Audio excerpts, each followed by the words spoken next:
The overall goal of this procedure is to analyze the expression of microRNA in microglia. This is accomplished by first dissecting the brain and spinal cord and then homogenizing the central nervous system or CNS tissue.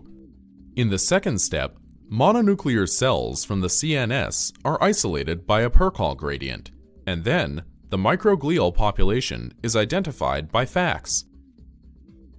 Next, the microglial RNA is isolated, and the quality of the sample is analyzed.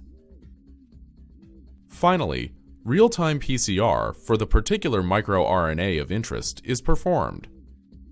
Ultimately, the delta-delta CT method can be used to show the relative level of expression of a particular microRNA in microglia.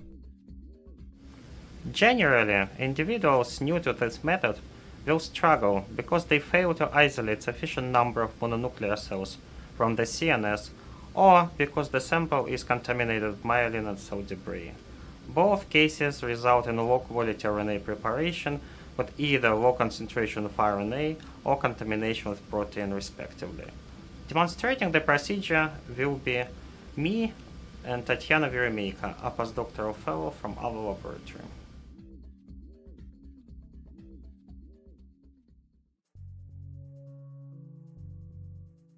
After perfusion of all the mice, dissect the brains and spinal cords.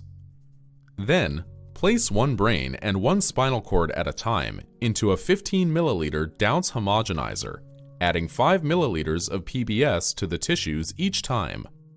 After performing 10 to 20 gentle strikes, pass the homogenates through 70-micron cell strainers.